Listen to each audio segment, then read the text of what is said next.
Jayasurya versus Kunchacko Boban. മലയാള സിനിമയിലെ രണ്ടു താര നടന്മാർ, ഇവരുടെ ആസ്തി, കാറുകൾ, വരാനിരിക്കുന്ന സിനിമകൾ, ഇതൊക്കെയാണ് നിങ്ങൾ ഈ ഒരു വീഡിയോയിലൂടെ കാണാനായിട്ട് പോകുന്നത്. ഇതിൽ ആദ്യം ജയസൂര്യയിലൂടെ തുടങ്ങാം. 1978 ഓഗസ്റ്റ് 31 കൊച്ചിയിലാണ് ഇദ്ദേഹം ജനിക്കുന്നത്.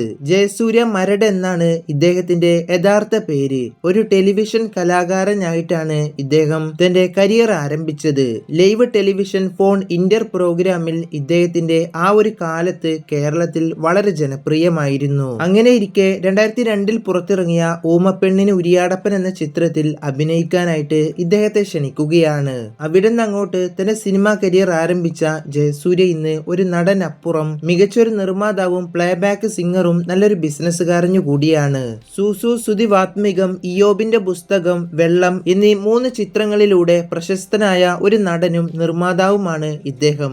ഇനി ഇദ്ദേഹത്തിന്റെ കാറുകളെ കുറിച്ച് നോക്കുകയാണെങ്കിൽ ഇതിൽ ആദ്യം വരുന്നത് 2,50 ലക്ഷം രൂപയോളം വില വരുന്ന റേഞ്ച് റോവർ സ്പോർട്ട് ഓട്ടോബയോഗ്രഫി, 80 ലക്ഷം രൂപയോളം വില വരുന്ന ലെക്സസ് ES 300H, 40 ലക്ഷം രൂപയോളം വില വരുന്ന മെർസിഡീസ് ബെൻസ് B ക്ലാസ്, 76 ലക്ഷം രൂപയോളം വില വരുന്ന ജാഗോർ XF, 75 ലക്ഷം രൂപയോളം വില വരുന്ന BMW 520D, 25 ലക്ഷം രൂപയോളം വില വരുന്ന വോക്സ്വാഗൺ ഗോൾഫ് GTI എന്നീ 6 കാറുകളാണ് ജയസൂര്യയുടെ കാർ ശേഖരത്തിലുള്ളത്. ഇനി ജയസൂര്യയുടെ ബിസിനസ്സുകൾ പറയുകയാണെങ്കിൽ ഫാന്റാസ്റ്റിക് ഫിലിംസ് എന്ന സിനിമാ നിർമ്മാണ കമ്പനി ഇന്ന് ഇദ്ദേഹത്തിനുണ്ട്. ഇത് കൂടാതെ കാറുകളുടെ ട്രേഡിംഗ്, വെബ് പോർട്ടിലും ബിസിനസ് സ്റ്റാർട്ടപ്പുകളിലും, അതുകൂടാതെ റിയൽ എസ്റ്റേറ്റിലും ഇദ്ദേഹത്തിന് വലിയ രീതിയിലുള്ള നിക്ഷേപങ്ങളുണ്ട്. നിലവിൽ ഇദ്ദേഹം താമസിക്കുന്നത് കൊച്ചിയിലെ കടവന്ത്രയിലുള്ള ബോധി എന്ന വീട്ടിലാണ്. ഇത് കൂടാതെ കൊച്ചിയിലെ മറൈൻ ഡ്രൈവിന് സമീപത്തായി ഏകദേശം 3500 ചതുരശ്ര വിസ്തൃതിയുള്ള ഒരു 3 BHK ഫ്ലാറ്റും ഇന്ന് ഇദ്ദേഹത്തിനുണ്ട്. ഇദ്ദേഹവും തന്റെ കുടുംബവും ആദ്യകാലത്ത് ഏറെക്കുറെ 13 വർഷങ്ങൾക്ക് മുമ്പ് താമസിച്ചിരുന്നത് പനമ്പള്ളി നഗറിലെ ഈ ഒരു വീട്ടിലായിരുന്നു. കത്തനാർ, ദി വൈൽഡ് സൊറാസർ, ഓപ്പറേഷൻ ട്രാൽ, മായാൻ എന്നീ 3 ചിത്രങ്ങളാണ് വരാനിരിക്കുന്ന ഇദ്ദേഹത്തിന്റെ ഏറ്റവും പുതിയ ചിത്രങ്ങൾ. ഇന്ന് ഇദ്ദേഹം 50 ലക്ഷം മുതൽ 1 കോടി രൂപയോളമാണ് ഒരു ചിത്രത്തിനായിട്ട് പ്രതിഫലം വാങ്ങുന്നത്. ജയസൂര്യ ഇന്ന് തന്റെ സിനിമാ കരിയറിൽ നായകനും അല്ലാതെയും ഒക്കെയായിട്ട് അഭിനയിച്ചത് ഏറെക്കുറെ 100-ലധികം വരുന്ന ചിത്രങ്ങളിലാണ്. അവസാനമായി ഇദ്ദേഹത്തിന്റെ ആസ്തി പറയുകയാണെങ്കിൽ ഏകദേശം 40 കോടി രൂപയോളമാണ്. എന്നാൽ ഇതിൽ നിന്നും വ്യത്യസ്തമായിട്ടാണ് കുഞ്ചാക്കോ ബോബൻ അഥവാ ചാക്കോച്ചന്റെ ജീവിതം ആരംഭിക്കുന്നത്.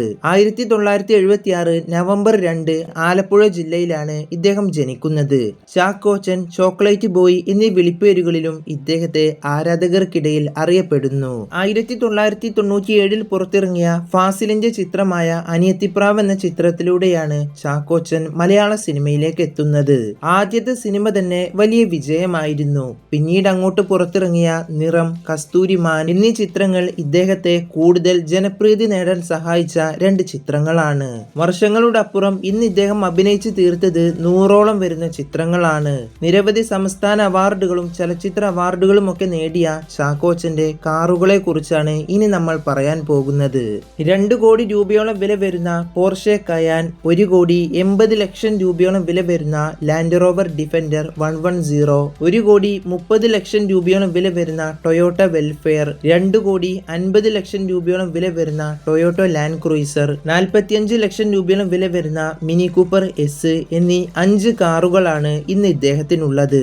ഇനി ചാക്കോച്ചന്റെ ബിസിനസ്സുകൾ നോക്കുകയാണെങ്കിൽ ഇദ്ദേഹത്തിന്റെ ഗ്രാൻഡ് ഫാദർ ആരംഭിച്ച ഫിലിം പ്രൊഡക്ഷൻ സ്റ്റുഡിയോ ആയ ഉദയ് പിക്ചേഴ്സ് ഇന്ന് നടത്തിക്കൊണ്ടുപോകുന്നത് ഇദ്ദേഹമാണ്. ഇത് കൂടാതെ കേരളത്തിലും അതിനു പുറത്തുമായി ഇദ്ദേഹത്തിന് നിരവധി റിയൽ എസ്റ്റേറ്റ് നിക്ഷേപങ്ങളുമുണ്ട്. നിലവിൽ ഇദ്ദേഹം താമസിക്കുന്നത് ആലപ്പുഴയിലെ തന്നെ കോൺവെന്റ് സ്ക്വയറിലുള്ള മാളിയം പുരക്കൽ വീട്ടിലാണ്. ഉന്മാദം, ഒരു ദുരൂഹ സഹായത്തിൽ, പാട്രിയാറ്റ് എന്നീ 3 ചിത്രങ്ങളാണ് ഇദ്ദേഹത്തിന്റെ വരാനിരിക്കുന്ന ഏറ്റവും പുതിയ ചിത്രങ്ങൾ. ഇന്ന് ഇദ്ദേഹം ഒരു ചിത്രത്തിനായിട്ട് വാങ്ങുന്നത് ഏകദേശം 60 ലക്ഷം രൂപ മുതൽ 1 കോടി രൂപയോളമാണ്. സിനിമക്കപ്പുറം ഇന്ന് Chackochan Thrissur magic FC, Alleppey Ripples, Steelex TMT എന്നീ കമ്പനികളുടെ ബ്രാൻഡ് അംബാസഡറായിട്ടും പ്രവർത്തിക്കുന്നു. അവസാനമായി ഇദ്ദേഹത്തിന്റെ ആസ്തി നോക്കുകയാണെങ്കിൽ ഏകദേശം 60 കോടി രൂപയോളമാണ്. അപ്പോൾ നമ്മുടെ വീഡിയോ ഇവിടെ അവസാനിപ്പിക്കുകയാണ്. ഇതുപോലെ ഇനി അടുത്ത വീഡിയോ ആരൊക്കെ തമ്മിലുള്ള കമ്പയറിംഗ് ആണ് വേണ്ടതെന്ന് നിങ്ങളൊന്ന് കമന്റ് ചെയ്യുക. അപ്പോൾ അടുത്തൊരു വീഡിയോയുമായി കാണാം.